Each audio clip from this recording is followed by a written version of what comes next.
Hello, beautiful moms and entrepreneurs. My name is Charisse Walker, and I'm your host of the Unbreakable Mompreneurs podcast. This is a place where we come together to learn, grow, and inspire. So sit back, relax, and let's get started.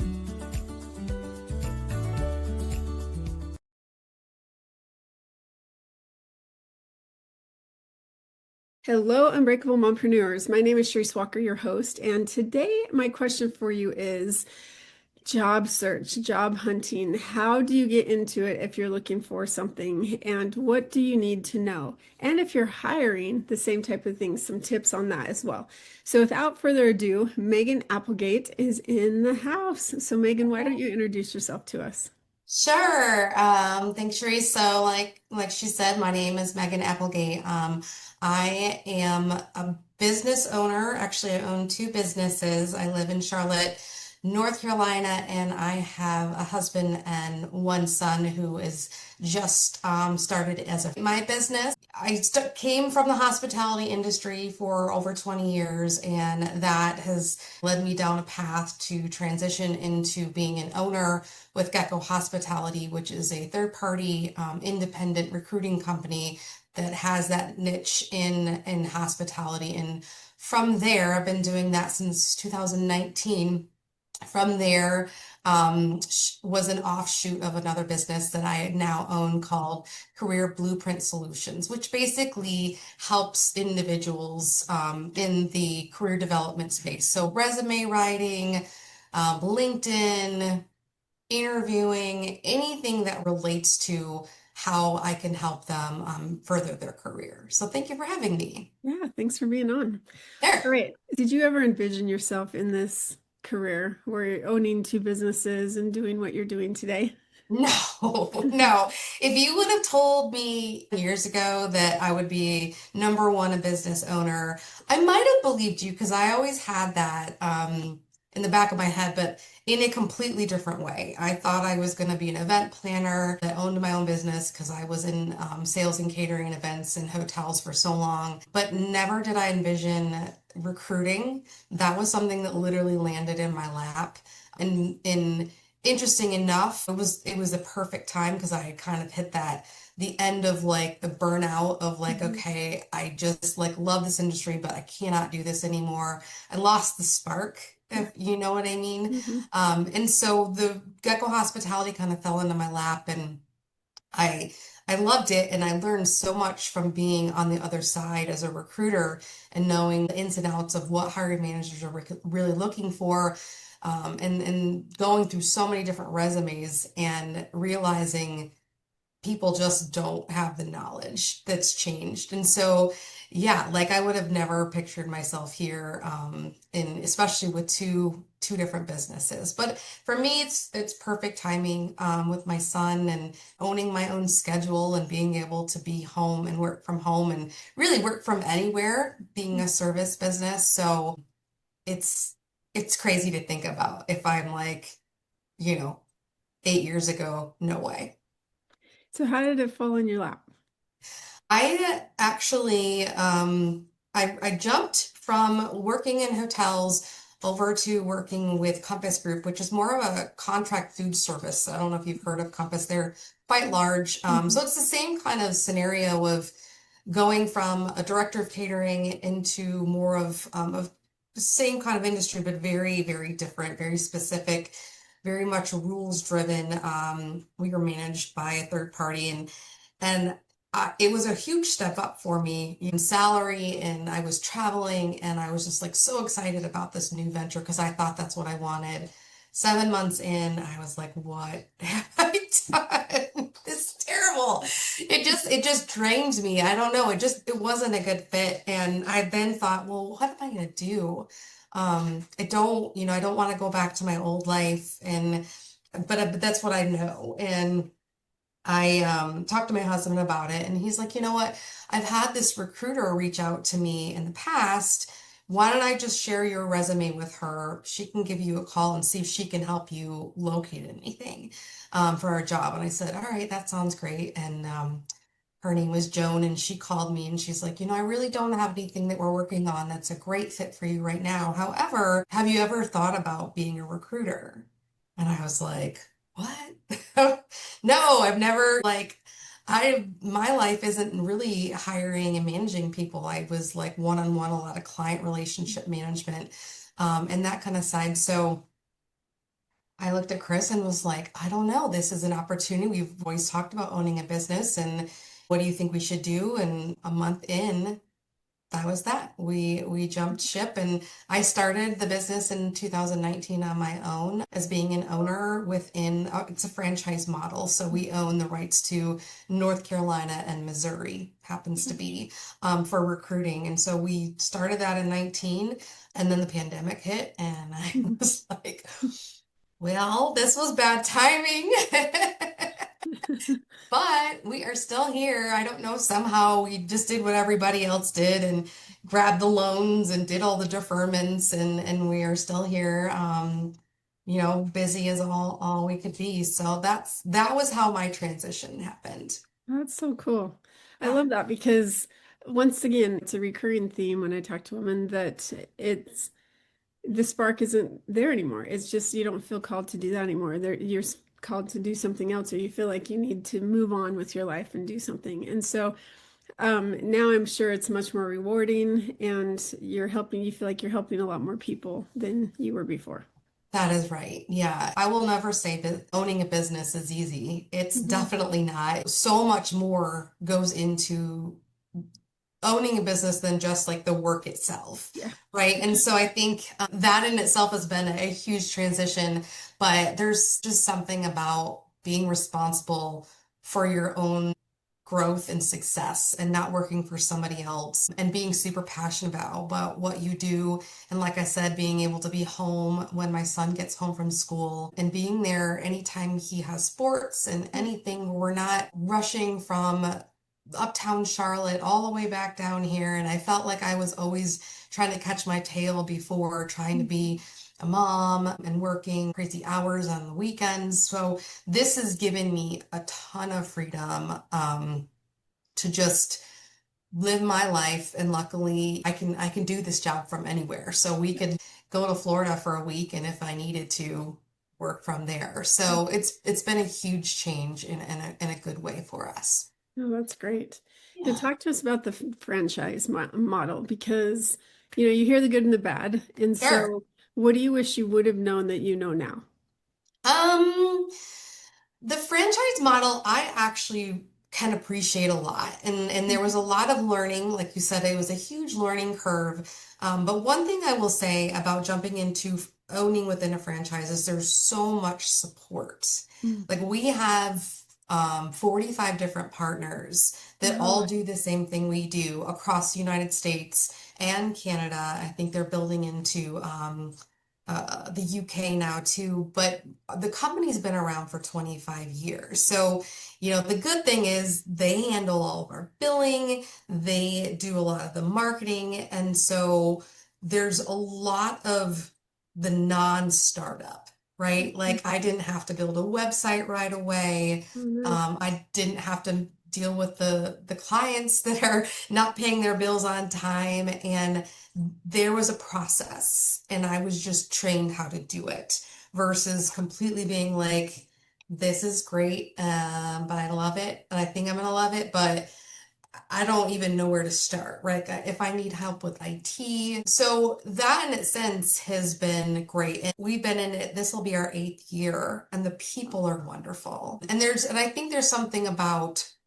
when you own your own business and you go from being a part of a company to jumping into something just you. There's Mhm. a lot of solo in that, right? Yeah. So I think starting with the franchise first for me at least really helped us have community still Mhm. where we have partners in our little bubble that somebody that owns South Carolina, Tennessee, somebody else that owns Virginia. So we all meet once a month and Oh, talk nice. about our territories because we're so close to one another. Mhm. Candidates moving around. We do a yearly conference that we go to Florida for. We're actually going next week where we all come together as a big group. So it feels very much like you're still a part of a family. That's nice. But there's so much more freedom. Mhm. No, Right. that's great. The downside of franchising is not so much the rules. I mean, there is rules, but you're still held very much accountable. Mhm. Mhm. Right? So I mean, there's still, it's not a micromanaged thing, but we have to meet a certain minimum every year in sales. So it's a good and a bad thing because if we didn't, maybe we'd sit on our hands a little bit more Yeah. because we have to or we have to owe money. I think that helps Mhm. motivate us to make more money and work harder. So I've really loved it. And honestly, it set me up with the knowledge then to understand a lot more of the bits and pieces in the marketing and all the things that you have to do to be a business owner and actually get clients, right? And so that has helped me kind of understand how to launch the other business that I have with Career Blueprint Solutions. I love that, which we're going to get to in just a minute. But Sure. how do you get your clients actually for either company? With Gecko Hospitality, we have some marketing and BD support within the corporate office, but Mhm. honestly, it relies on a lot of word of mouth on our side. So in recruiting, we kind of look at it as like a full cycle, right? You Mhm. have to get the client, they give you the job that they need you to help. You find the candidate, you give them the candidate. They say, "Great, we love this person." It's permanent placement and you start the process over again. Mhm. So we're lucky we actually live in the state that we own. Yeah. So we live in North Carolina and we have the rights to North Carolina and when we bought in. So we do a lot of client site visits. We Mhm. go to networking events. We actually have one that we're doing later. We get involved with an association, a lot of drip email campaigns, and the nice part about how big our network is that we can have a corporate national client. Let's just say Hilton, for example. Mhm. And Hilton could say, even though we're headquartered, let's say in Dallas, we have a need that happens to be in Asheville, North Carolina. Mhm. So just because we didn't get that client, we still get to work the job because it all depends on where it's located. So Right. that's super helpful. On the other side, with my own business, with career development, a lot of the same thing, but much more through the website, because I built a website, Mhm. a lot more through social media and a lot more through email marketing and all of that stuff where it's really about you and your face Mhm. and you being the person that's out there helping people, giving them sometimes free advice so that they can understand and trust you. It's a lot about trusting you, especially when Mhm. it's service based, and just showing them why you're an expert. And so it's a very much a combination of lots of things. Mhm. But I will say, especially with what I do, it's become a lot more of a referral system. Yeah. When you do really well for somebody and then somebody's like, "Oh, I know somebody else that's was looking for somebody to help them with your resume. Hey, I talked to this person." And then sometimes the two cross over with Gecko and the other Mhm. where we'll be working with a client on the recruiting side that we've got a relationship here with in Charlotte, and then from that, I make friends with somebody, and then all of a sudden they are referring me. So it's nice to have them interconnected in that way, where even though one is, we have to find the client to get paid. So it's like, more B2B Mhm. versus B2C, right? Where I am, then the other one is more of like working with individuals. So, Mhm. Nice. yeah. Very nice. Yeah. Okay, so you help with resumes, you help with interviewing, you help with all that. So what, like, as a business owner, for the moms, I'm going to ask two different questions. For the Sure. moms that just need a part-time job right now and they just need to get a job, and so they're not quite ready to create a business, what advice would you give them for resume and interviewing? Because AI is now a whole different ball of wax that it's hard. It's It hard now. is. It's very hard. And one of the reasons I got into um, deciding to kind of off in another direction with Blueprint Solutions is that I saw so many people, especially I guess in my age demographic, you know, kind of like that 40 to 60, maybe a little bit younger, that was taught one way how to write a resume. You know, very black and white. You have to just do it this way, one font. This is exactly how you lay it out, Mhm. the ends, right? And I didn't know this either until I started to be in the business and in being in a recruiter seat for so long. But um, it's really all about visibility, Mhm. really. And the visibility comes from making it through what I refer to as like three different gatekeepers, right? Mhm. A lot of people talk about the ATS system and they think it's this big monster system that rejects or deny or accept, and it's not that. And so just having the right format is like the first thing, because Mhm. when you have the right format, all the ATS system is doing is sorting and organizing. It's creating a profile. And so people don't understand that when you have all these graphs and you think, oh, I need a picture and I need all these things to make it pretty, that when it enters the system, it it still builds a profile, but it will put things in the wrong Mhm. places or it won't pick them up. So I would say having the right format is number one when it comes to visibility with the ATS. The other piece of the puzzle, and this is a huge one, especially for moms and my age group, is your resume should be very short and concise and future forward. And I find what a lot of people do is they think this is like the chronological order of my entire life. Mhm. Right? And this is every single job I've ever done in my whole life. And it goes on for 3 to 4 to 5 pages.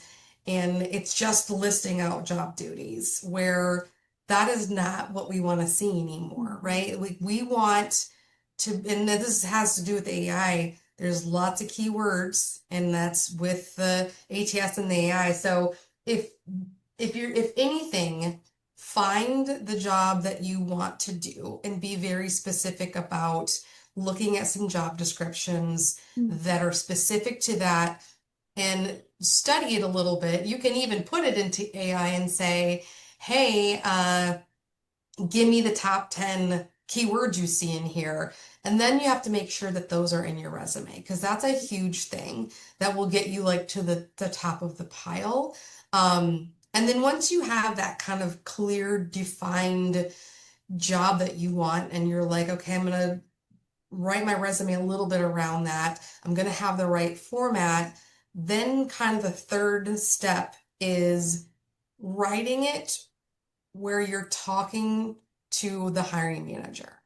So a lot of people don't see it as like a sales role, or I'm sorry, a sales document of yourself, right? It is like if I'm going to scam it or scan it and I'm going to read it, I want to know how you were successful and how are you going to um, solve my pain point within the first 1/3 of it. And if I can't do that, then somebody else that can will win. Does that make sense? So, kind of in a nutshell, I mean, there's a lot more depth that goes into that, but those are kind of like the three main things. If I could give advice to anybody, is the format has to be right.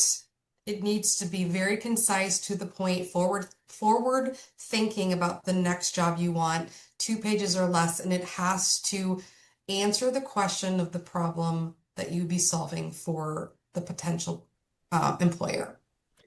That is genius, and it makes sense Yeah. because there's so many people that are out of jobs or applying, and how do you stand out? I know my daughter for a long Yeah, time, well, and she they're applied just to kind of jobs. like shooting bullets in the air to be like, they think that being broad will give them a better opportunity to just catch all of the things. In reality, you're just at the bottom of everybody's list Mhm. because there's no connection to what you're actually doing. And I know it kind of sucks to hear that you have to potentially, change your resume. I don't think you have to rewrite it. I really just think you have to like pay attention to the jargon of the of what you're looking to do Mhm. and those keywords. And if you write it with those in mind and just change out, let's just say, here's my core competencies, and it's a list of different keywords.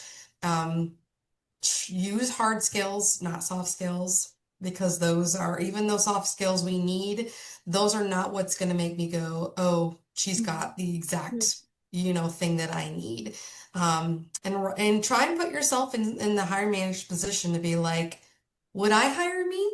Mhm. Like, do I solve somebody's problem? And I think if you focus on those three, then you are setting yourself up to have a better opportunity to get a phone call for an interview. No, that's great advice. Okay, so what about the entrepreneur that's hiring? What is one piece of advice you give them? The entrepreneur that's hiring, and that's a good question. I would say be very specific about what you're looking for. Because again, if you're looking, if it, and it really depends, if you're just looking for a part-time person just to do some admin work, then I think there's a little bit of a broader scale. But like, if I'll just take myself for an example on the recruiter or on the recruiting side with Gecko, we don't have employees, but we have 1099 contractors that work under us as the actual recruiters, or we kind of do more of the BD and the managing the business. So for us, we actually put them through it's okay, a profile, kind of like not so much a test, but just something that analyzes them to see, because recruiting is, it's a little, and it's very commission based, right? That's just kind of the model of the business. So you have to be comfortable on the phone. And I think you have to be super people forward, but also have a little bit of that like hunter mentality in you. And so I think kind of defining and writing out really who would fit the role you're looking to hire, and then define that even further down so that when you're getting, especially if you're, going to advertise it and you're getting all these people online, resumes pouring in, that you can really define who it is that you're looking for. Because if you're too broad, you'll be looking for somebody new in the next six Mhm. months. Yeah, no, that's very true. And people can't read your mind. Like if you Yeah, don't know what you want, then how do they know how to right. help you, right? No, that's Yeah, good. and I think being super transparent with the job and what it actually is, and not giving a lot of fluff just to Mhm. like get somebody on board. I see that a lot. One of probably the biggest reasons people leave their job is because they were not told the correct information when they Mhm. were hired Yeah, about what the expectations and the actual reality of the job and the company is. yeah, So I yeah. think that's very important. Great advice. Okay, Thank you. so let's switch to motherhood. Okay.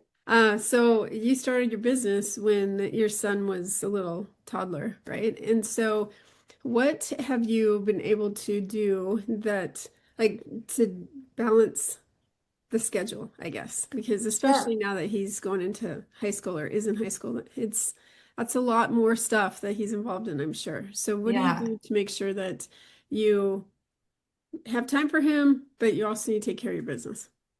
Um, I think, well, two things. My husband also works from home, and so I am lucky. I will say, I don't know if really this is advice, because I feel a little bit of that is just not everybody can have it, but there is two of us. So, when we are running people around, and Cruz was off for a couple days this week, and one of us was taking him to the jump place and the other one to the mall and out to, this and that. I think that we get lucky with. But my biggest strategy is really time blocking, Yeah. because I let a lot of people utilize a calendar to schedule interviews or strategy calls, or if we're doing resume work, that we're really good about looking at a schedule in a week in advance if we Mm. can, to be like, okay, so he normally would come home on the bus at 2:15, be home by 2:40. Today he stays after for his ROTC PT Nice. thing that he does, Mhm. right? And so now we have to actually go pick him up at 4:30. And so we've gotten really good about looking at that as he's gotten older. And like you said, even more activities and more sports, where Mhm. as long as we keep track of that weekly, monthly, then it's a time block, because I have the ability to control my time. which I think is one of the biggest pluses of being a business owner is that we will block that off. At least one of us will not schedule an interview, schedule this Mhm. so that we can always be for him. And I think the other really cool thing I've seen from him is that he'll come home from work. He'll come home from school and we don't necessarily just stop our day and we're still working, but we welcome him into our office and we sit him down and we get to talk to him about his day immediately. And he sees the value of what we are doing as well. And has already been like, Mom, I think I want to own my own business. I was like, well, we'll talk about that, like you're only 15, but like it's interesting to see him have a different Mhm. perspective from watching us be so much more involved with his life, but also work is part of what we do, right? I mean, it's because we own our own businesses, it has to be. So there's a lot of great things in that. I love that. That's good.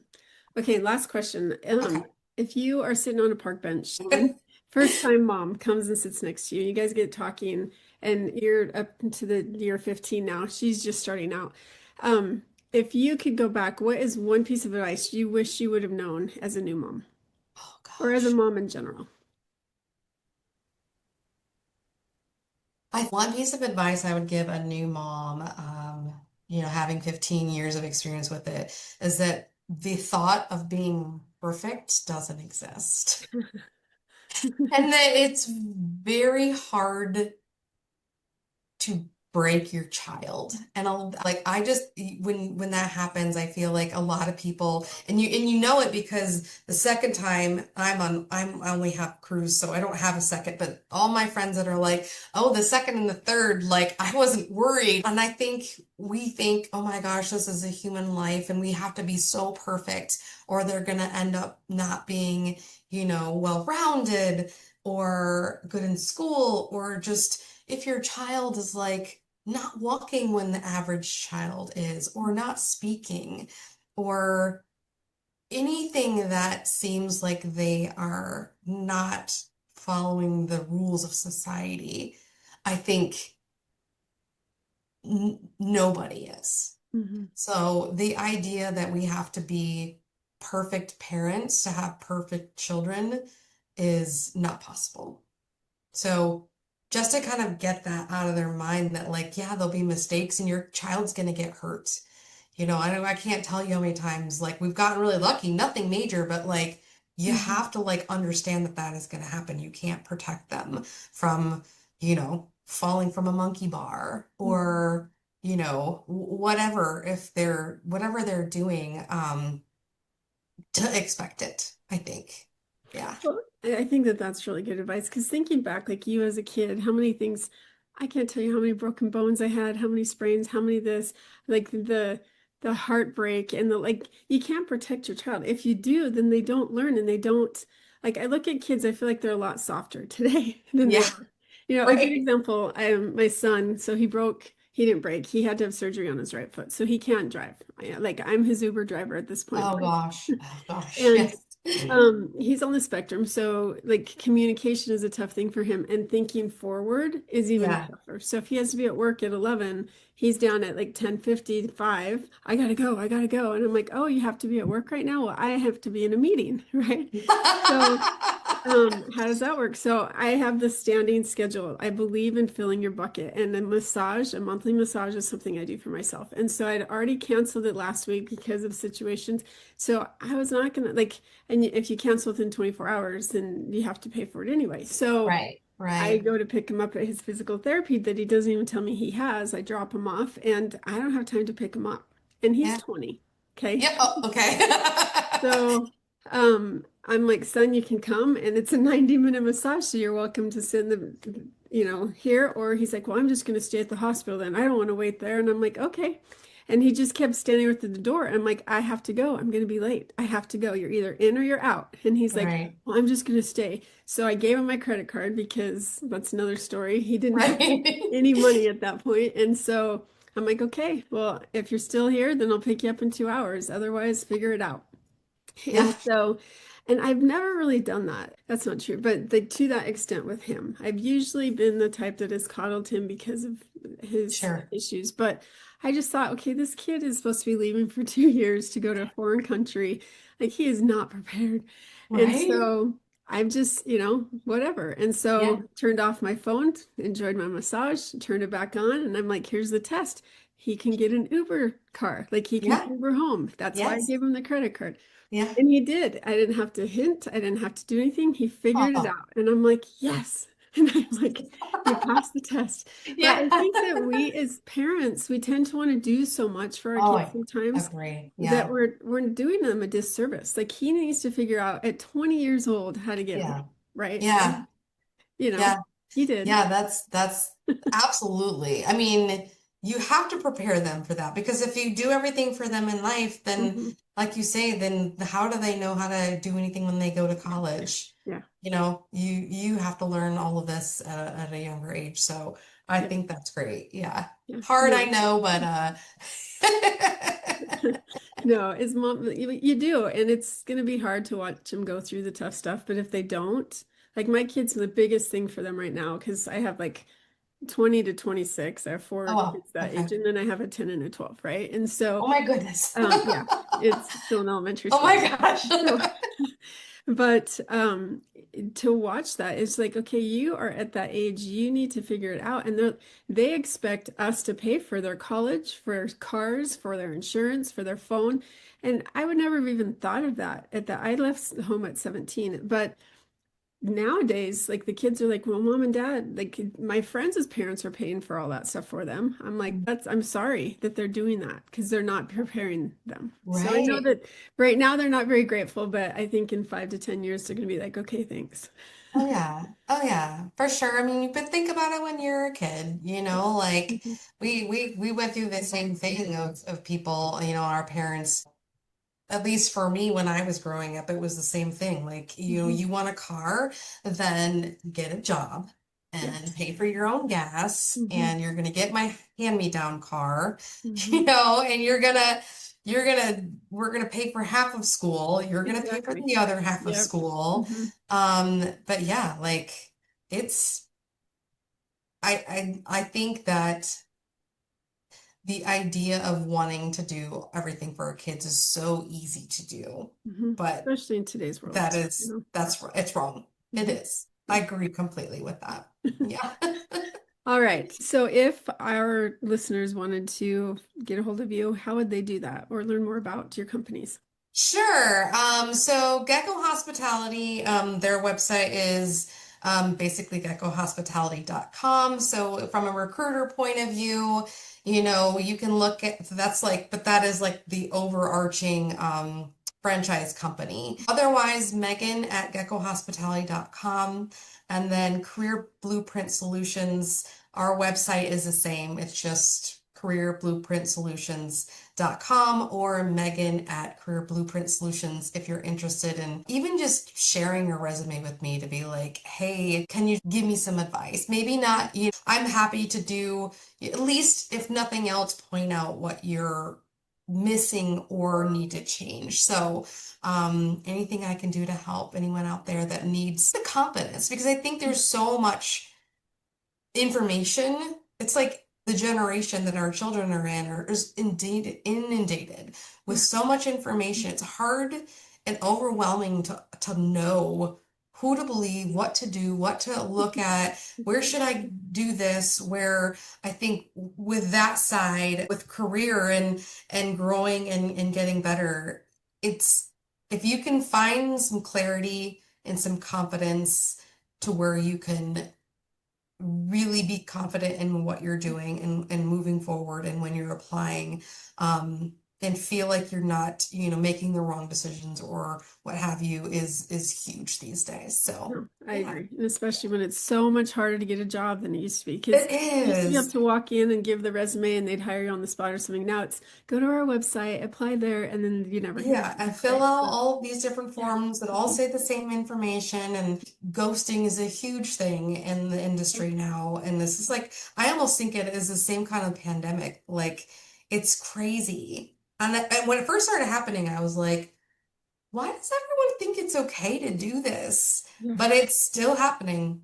Yeah. People left and right. It happens to me all the time from candidates, even from some of our clients that just like Wow. disappear. And you're just like, can't you at least just respond with, hey, things have changed. I'm so sorry. We won't need you anymore. You know what I mean? Mhm. So it's crazy. But anyway, yeah, it's changed a lot. So Mhm. yeah. Well, Megan, thank you so much for being on. You're welcome. You're welcome. I appreciate it. Yeah.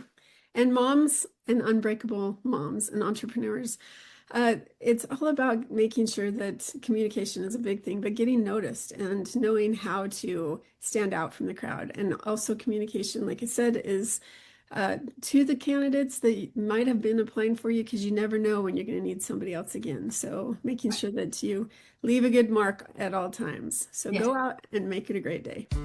Beautiful moms, remember, you are unbreakable. Keep illuminating the world with your strength, pursuing your dreams, and reveling in the splendor of motherhood. This is Charisse Walker, bidding you farewell for now. Stay tuned for more empowering conversations on the next episode of the Unbreakable Mompreneurs podcast. Until then, keep shining bright. Signing off with love, Charisse Walker.